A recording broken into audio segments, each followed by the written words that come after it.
తెలంగాణ ప్రాజెక్టులపై అభ్యంతరాలొద్దు, ఎన్డీఏ భాగస్వామిగా వేగంగా అనుమతులు ఇప్పించండి. కేంద్ర మంత్రి సిఆర్ పాటిల్కు వినతి పత్రం ఇస్తున్న ముఖ్యమంత్రి రేవంత్. అప్పటి వరకు ఏపీ ప్రాజెక్టులపై అభ్యంతరాలు తెలుపుతాం. ఏపీ ప్రభుత్వానికి ముఖ్యమంత్రి రేవంత్ రెడ్డి స్పష్టీకరణ. గోదావరిలో నికర జలాల కేటాయింపులు జరిగినప్పుడు అదనపు జలాలను వినియోగించుకున్నామనడం సరికాదు. లెక్కలు తేలేది పూర్తిస్థాయి కేటాయింపులు జరిగిన తర్వాతే. గతంలో జరిగిన పొరపాటు వల్ల తెలంగాణకు అన్యాయం. గోదావరిలో తెలంగాణ నికర వాటా తేల్చాల్సిందే. సీఎం. ఇక పాలమూరు సీతారామ సమ్మక్క బ్యారేజ్లకు అనుమతులు ఇవ్వండి. కృష్ణా జలాల్లో తెలంగాణకు న్యాయబద్ధ వాటా కేటాయించండి. కేంద్ర జలశక్తి మంత్రి సిఆర్ పాటిల్కు ముఖ్యమంత్రి వినతి. తెలంగాణ ప్రాజెక్టులపై అభ్యంతరాలని ఆంధ్రప్రదేశ్ ప్రభుత్వం ఉపసంహరించుకోవాలి. ఎన్డీఏ ప్రభుత్వంలో భాగస్వామిగా ఉన్న ఏపీ సర్కార్ కేంద్రంతో మాట్లాడి తెలంగాణ ప్రాజెక్టులకు వేగంగా అనుమతులు ఇప్పించాలి. తెలంగాణను నీటి కేటాయింపులు జరగకుండా రాష్ట్ర ప్రాజెక్టుల భవిష్యత్తు అగమ్య గోచరంగా ఉన్నంత వరకు వరద జలాలపై ఏపీ ప్రాజెక్టులకు అభ్యంతరం తెలుపుతాం. ఈ విషయంలో ఎటువంటి శషాభిషలకు తావులేదు. ముఖ్యమంత్రి రేవంత్ రెడ్డి స్పష్టం చేశారు. ఇక గోదావరిపై తెలంగాణ నిర్మిస్తున్న ప్రాజెక్టులకు అనుమతులు ఇవ్వాలంటూ వచ్చిన తర్వాతనే మిగతా వాటిపై ఏ నిర్ణయం తీసుకున్నా తెలంగాణ ప్రభుత్వానికి ఏ అభ్యంతరం లేదంటూ తేల్చి చెప్పారు. తెలంగాణ ప్రాజెక్టులకు అనుమతులన్నీ వచ్చిన తర్వాతనే ఏపీ సమస్యకు పరిష్కారం దొరుకుతుందంటూ తెలిపారు. ఇక ఢిల్లీలోని శ్రమశక్తి భవన్లో కేంద్ర మంత్రి సిఆర్ పాటిల్తో సీఎం రేవంత్ రెడ్డి, మంత్రి ఉత్తమ్ కుమార్ రెడ్డి సోమవారం దాదాపు గంట పాటు సమావేశమయ్యారు. అనంతరం మీడియాతో మాట్లాడారు. ఇటీవల ప్రధాని మోదీని కలిసి గోదావరిపై ప్రాజెక్టులు, జలాల అనుసంధానం తదితర అంశాలపై వివరించారనే విషయాన్ని కేంద్ర మంత్రి దృష్టికి తీసుకెళ్లాలంటూ ఆయన తెలిపారు. కృష్ణానది పరివాహకంలో సుమారు 70% తెలంగాణలో ఉంటే 30% మాత్రమే ఆంధ్రప్రదేశ్లో ఉంది. అందుకే కృష్ణా జలాలో 70% వాటా తెలంగాణకి ఇవ్వాలనేది ముఖ్యమంత్రి చెప్తున్నటువంటి ముచ్చట. సో ఇక్కడ 13వ పేజీ.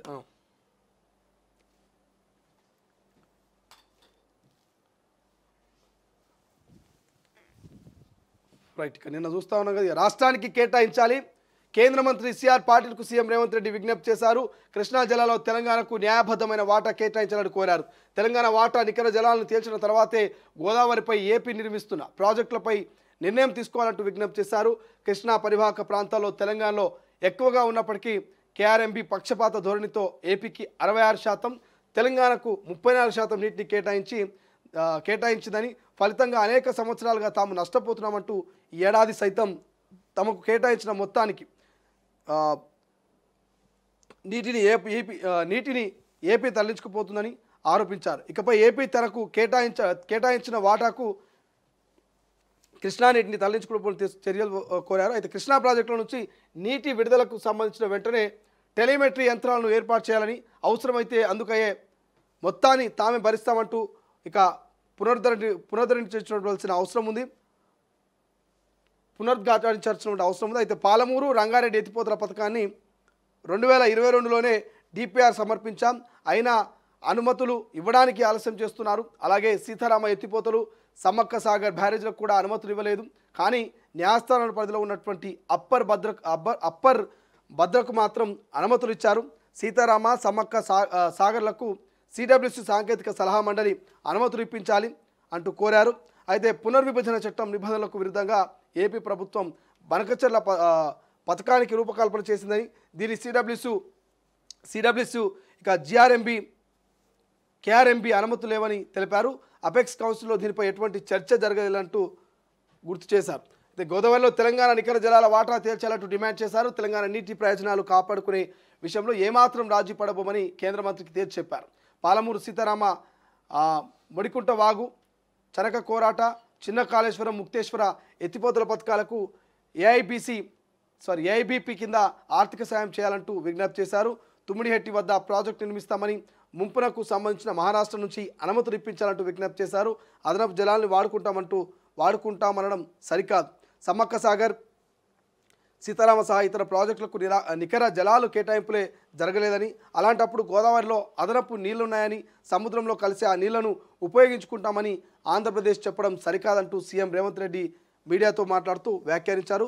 తెలంగాణలో శాశ్వత ప్రాజెక్టులకు పూర్తి స్థాయి కేటాయింపులు జరిగిన తర్వాతే వరద జలాలు ఉన్నాయా లేదా అనేది లెక్క తేలుతుందంటూ గోదావరిపై నిర్మిస్తున్న తెలంగాణ ప్రాజెక్టులకు కూడా నీటి కేటాయింపు పూర్తయిన తర్వాతనే ఇతర ప్రాజెక్టులకు అనుమతి ఇవ్వాలంటూ సమ్మక్క బ్యారేజు సీతారామ ప్రాజెక్టుల సిడబ్ల్యూసీ తుది అనుమతి రాలేదంటూ వాటిపై ఏపీ అభ్యంతరాలు చెబుతోంది. ఇక సముద్రంలో కలుస్తున్న గోదావరి వరద జలాలను మరకచర్ల ద్వారా కృష్ణా బేసిన్కు తరలిస్తామని చెబుతోంది. అలాంటప్పుడు తెలంగాణ ప్రాజెక్టులపై ఎందుకు అభ్యంతరాలు చెబుతోంది అంటూ ప్రశ్నించారు. గతంలో జరిగిన పొరపాటు కారణంగా కృష్ణా జలాల్లో 811 టీఎంసీలో ఏపీ 512 టీఎంసీలు వినియోగిస్తుంటే తెలంగాణ కేవలం 200 టీఎంసీలకే పరిమితమైందని, తెలంగాణ ప్రాజెక్టులు పూర్తి కాకపోవడం దీనికి ప్రధాన కారణమని చెప్పారు. గోదావరి వరద జలాలు లెక్క తేలిన తర్వాత తమ ప్రాజెక్టులకు సంబంధించి ఏపీ డిపిఆర్లు ఇవ్వాలని, వాటిపై చర్చ జరిపి తమ అభ్యంతరాలు చెబుతామంటూ కృష్ణానది విషయంలో ఏ సమస్యనైతే ఎదుర్కొంటున్నామో అలాంటి సమస్యనే గోదావరి విషయంలో ఎదుర్కోవడానికి తాము సిద్ధంగా లేమంటూ తేల్చి చెప్పారు. రైట్. సో ఇది ఓవరాల్గా ఒక క్లారిటీ వచ్చి ఉంటుంది మీకు. ఏపీ తెలంగాణకు సంబంధించి సో జలవాటా నడుస్తూ ఉంది. సో ఈ జలవాటాకు సంబంధించి పెద్ద ఇష్యూ నడుస్తూ ఉంది. సో ఇందులో ప్రధానంగా ఇక్కడ మనకు కనబడుతూ ఉంది. ప్రధానంగా ఇక్కడ చూసుకున్నట్టయితే మనము సో 512 టీఎంసీలు అటు వాళ్ళు తీసుకపోతే 299 టీఎంసీలు సో తెలంగాణకు వస్తున్నటువంటి పరిస్థితి. కాబట్టి సో ఒక్కసారి ఈ అంశం గురించి మనకు మాట్లాడుకున్నట్టయితే రైట్. సో కేంద్ర మంత్రి పాటిల్ను ముఖ్యమంత్రి ఉత్తమ్ కుమార్ రెడ్డి కలిసిండు. సో ఏపీ జలవాటకు సంబంధించి పెద్ద లొల్లే నడుస్తూ ఉంది. సో ప్రధానంగా కృష్ణా జలాల్లో 70% మనకు రావాల్సి ఉంటే ఆడ 30%, 32% మాత్రమే మనకిచ్చి 70% వాళ్ళు తీసుకుపోతున్నారు. సో 299 టీఎంసీ నీళ్ళేమో మనకు, 512 టీఎంసీలేమో ఏపీకి పోతున్నటువంటి పరిస్థితి. సో వాస్తవానికి 70% కృష్ణా జలాలు మనకు రావాలి. 70% కృష్ణా జలాలు కృష్ణానది పరివాహక ప్రాంతం అంతా కూడా తెలంగాణలో ఉన్నది. సో ఈ పంచాయతీ ఇట్లుంటే గోదావరి నది పరివాహక ప్రాంతానికి సంబంధించి గోదావరి నికర జలాల కేటాయింపులు జరగనప్పుడు సో అదనపు జలాలను వినియోగించుకుంటామన్నది ఏపీ చెప్తున్న మాట. సో అదనపు జలాలు ఏవైతున్నాయో గోదావరికి సంబంధించి అవి మేము వినియోగించుకుంటామని చెప్తా ఉన్నది. సో ఇక్కడ ఏపీ కృష్ణానది వాటానే తేలలేదు. కృష్ణానది నది వాటాలోనే తెలంగాణ ఎన్నో రోజుల నుంచి అన్యాయానికి గురవుతూ ఉంది.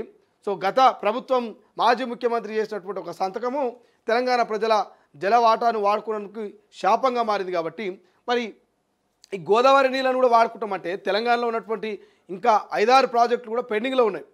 పాలమూరు రంగారెడ్డి కావచ్చు, అదేవిధంగా ఇప్పుడు మనం చెప్పుకున్నటువంటి సీతారామ కావచ్చు, ఇక సమ్మక్క బ్యారేజ్ నిర్మాణం కావచ్చు, ఇవన్నీ కూడా పెండింగ్లో ఉన్నాయి.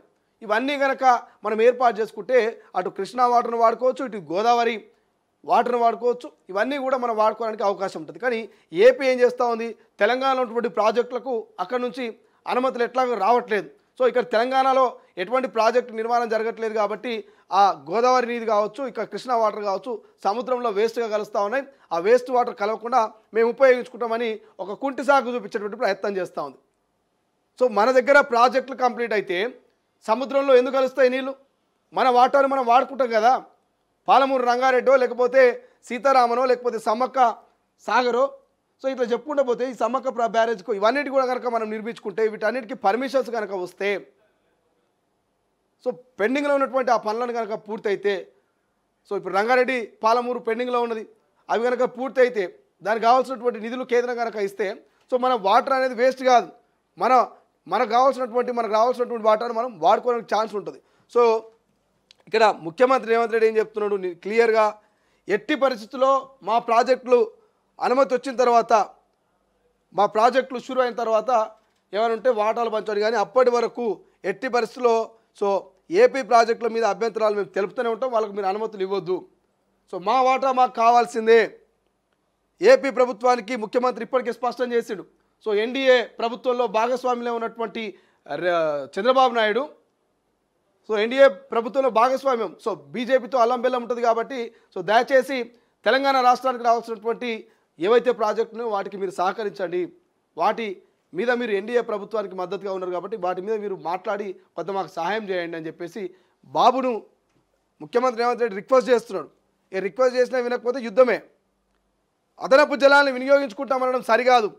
గతంలో జరిగిన పొరపాటు మళ్ళీ తెలంగాణకు జరగొద్దు, ఆ అన్యాయాన్ని మేము సహించమని చెప్పేసి చెప్తా ఉన్నాడు. సో మనం ఒక్కసారి ఈ అంశం గురించి కనుక ఏపీ ఈ కృష్ణానదికి సంబంధించి కనుక మనం మాట్లాడుకున్నట్టయితే సో కృష్ణానది కావచ్చు, గోదావరి కావచ్చు, ఈ రెండింటి గురించి మాట్లాడితే కృష్ణానదికి సంబంధించి 299 టీఎంసీలు టీజీ అంటే తెలంగాణ వాడితే ఇక 512 ఏమో ఏపీ వాడుతున్నది. ఓవరాల్ ఎంత? ఇది 811 టీఎంసీలు. ఇక్కడ గోదావరి విషయంలో కూడా అదనపు వాటర్ని మేము ఉపయోగించుకున్నామంటే ఎట్లా ఉపయోగించుకుంటారు? ఇక్కడ ఈ కృష్ణానది అనేది ఒక్కసారి మనము తెలంగాణ ఏపీ గురించి మాట్లాడుకున్నట్టయితే సో ఇక్కడ ఈ కృష్ణానది ఇట్లా బారుతూ ఉంటుంది అనుకుందాం. ఇట్లా బారుతూ ఉంటే కృష్ణానది ఇట్లా బారుతూ ఉంటే సో ఇక్కడ వరకు ఏపీ ఉంటే లైట్గా ఇట్లా లిటిల్ బిట్ మాత్రమే టచ్ అవుతుంది. అంటే 70% తెలంగాణలో కృష్ణానది ఉంటే 30% మాత్రమే ఏపీలో కృష్ణానది ప్రవహిస్తున్నటువంటి పరిస్థితి. ఇక్కడ అత్యధికంగా తెలంగాణలో నది ప్రవహిస్తూ ఇట్లా ఇక్కడ సముద్రంలో కలుస్తూ ఉంది అనుకుందాం. సో కృష్ణానదికి సంబంధించి ఇక్కడ 70% తెలంగాణలో ఉంది. సో 70% తెలంగాణలో ఉన్నప్పుడు మనకు రావాల్సిన వాటా ఎంత? మనం వాడుకుంటున్నది 299 టీఎంసీలు. వాస్తవానికి 70% అంటే ఉల్టా కావాలి. 512 టీఎంసీలు మనం వాడుకుంటే 299 టీఎంసీలు ఏపీ వాడుకోవాలి. కానీ ఇదంతా కూడా ఉల్టా పాల్టా అయిపోయింది. సో ఇక్కడ కృష్ణానది వాటితోటి మేము అన్యాయానికి గురవుతున్నాము, ఇక్కడ కృష్ణానది వాటితోటి మేము ఇబ్బందులకు గురవుతున్నాం అంటే గోదావరి అదనపు వాటర్ను ఏపీ వాడుకుంటుందని కొత్త పంచాయతీ పెట్టింది మళ్ళా. సో ఈ పంచాయతీ తెగిన తర్వాత మనకు రావాల్సిన 5 ప్రాజెక్టులకు సంబంధించి కేంద్రం ఒక స్పష్టత ఇచ్చిన తర్వాత కంప్లీట్ అయిన తర్వాత ఈ గోదావరి అదనపు వాటర్ను వాడుకుంటావో ఇంకోటో ఏం చేసుకుంటో అప్పుడు చేసుకో. సో ఇక్కడ కృష్ణానది పంచాయతీ దిగలేదు, మళ్ళీ గోదావరి పంచాయతీ బనకచెర్ల పంచాయతీ మళ్ళీ తెర మీదకి వచ్చింది. సో ఇక్కడ ఉత్తమ్ కుమార్ రెడ్డి కూడా క్లియర్గా చెప్తా ఉన్నాడు. ఉత్తమ్ కుమార్ రెడ్డి కావచ్చు, అధికారులు కూడా క్లియర్ చెప్తా ఉన్నారు. గోదావరి తెలంగాణ నికర వాటా తేల్చాల్సిందే. నికర వాటా తేల్చిన తర్వాత అదనపు జలాల్ని వినియోగించుకుంటారా లేకపోతే ఇంకోట ఏం చేసుకుంటారా అనేది మీరు అప్పటిదాకా ఎట్టి పరిస్థితుల్లో కూడా వాడుకోదనేది చెప్తున్నటువంటి పరిస్థితి. బట్ ఏదేమైనా ఏపీ తెలంగాణ మధ్య మాత్రం నీటి వార్ నడుస్తూ ఉన్నది. అక్కడ బాబు ఇక్కడ రేవంత్ రెడ్డి. సో ఎక్కడ కూడా ఎవరు తగ్గేటటువంటి పరిస్థితి కనిపించలేదు. మన వాటా మనకు కావాలనేది నీళ్లు నిధులు నియామకాల కోసం కొట్లాడి తెచ్చుకున్న తెలంగాణ ఇంకా నీళ్ల దోపిడీ జలదోపిడీ జరుగుతూ ఉంటే ఎట్టి పరిస్థితిలో చూస్తూ ఊరుకోదు. కాబట్టి కృష్ణా జలాల్లో 70% మనకు రావాలి, ఒకటి కాదు 70%. మొన్నటిదాకా 512 టీఎంసీల నీళ్లను అదనంగా దోసుకుపోయినటువంటి ఏపీ ఇప్పటికైనా కొంత సోయి తెచ్చుకొని అరే ఇంకెన్ని రోజులు తెలంగాణను దోసుకుందాం, తెలంగాణలో కూడా ప్రాజెక్టులు ఉన్నాయి, తెలంగాణలో కూడా ప్రజలు ఉన్నారు, తెలంగాణలో కూడా పచ్చటి పొలాలు ఉన్నాయి కాబట్టి తాగునీరు సాగునీరు వాళ్ళకు కూడా అవసరం. సో ఖచ్చితంగా కృష్ణా జలాలు ఇన్ని రోజులు మనం అద్రగానంగా అన్యాయంగా దోసుకున్నాం కాబట్టి సో వాళ్ళ వాటా వాళ్ళకి ఇద్దామని ఇక ససేమేరా అని మీరు ఒకవేళ ఒప్పందానికి వచ్చి మా వాటా మాకు ఇస్తే సరే, లేకపోతే యుద్ధం ప్రకటించాల్సిందే. ఇలా కృష్ణానది రేపు గోదావరి ఇక మీరు సంధిడిస్తే సనేమియలేక అన్నీ దోసుకుపోతారు. కాబట్టి కృష్ణానది ఆ యొక్క నీళ్ళలో వాటాను వదిలిపెట్టం, గోదావరిలో వాటాను వదిలిపెట్టం. ఎట్టి పరిస్థితుల్లో ఇక ఏపీకి మూడ్చెల నీళ్ళు దాపిపించడం అనేది రాష్ట్ర ప్రభుత్వం సిద్ధంగా ఉన్నట్టు తెలుస్తోంది. సో మూడ్చెల నీళ్ళు దాపించేందుకు మంత్రి ఉత్తమ్ కుమార్ రెడ్డి కూడా నిన్న బలంగానే స్టేట్మెంట్ చేసాడు. బనకచెర్ల లేదు, ఏది లేదు, ఖచ్చితంగా మన వాటా మనకు వచ్చేంత వరకు మేము ఫైట్ చేస్తాం. ఇక చెప్తున్నాం, బనకచెర్లపై అభ్యంతరం చెప్పినాం, ఏపీ ఎలాంటి డిపిఆర్ ఇవ్వలేదంటూ కేంద్రం చెప్పిందట. తెలంగాణ నీళ్ళ విషయంలో ఏపీకి అడ్డుకట్ట వేయాలని కోరాం, 5 ప్రాజెక్టులకు నిధులు ఇవ్వాలంటూ రిక్వెస్ట్ చేశాం, మేడిగడ్డపై ఎన్డీఎస్ రిపోర్టు త్వరగా ఇవ్వాలంటూ అడిగాం, తెలంగాణ నీటి వాటలపై కేంద్ర మంత్రి ఎదుట బలంగా వాదించామంటూ ఉత్తమ్ కుమార్ రెడ్డి చెప్తున్నాడు. 5 ప్రాజెక్టులకు నిధులు ఇవ్వాలి కదా మరి కేంద్రం. సో నిధులు ఇచ్చి ఏమైనా అడ్డంకులు ఉంటే 5 ప్రాజెక్టుల అడ్డంకులను కూడా తొలగించాలి. సో బనకచెర్లపై అభ్యంతరం చెప్పినాం, ఎలాంటి డిపిఆర్ కూడా ఇవ్వలేదంటే కేంద్ర మంత్రి చెప్తా ఉన్నాడు. సో ఇట్లా నీటి వాటాలు నడుస్తూ ఉంది. అది పెద్ద సబ్జెక్టు నీటి వాటాలది, దాన్ని మనం డిస్కషన్ చేద్దాం తర్వాత. రైట్, అసలైన తొలి వెలుగు. ఫాలో వాట్సాప్ @తొలి వెలుగు official.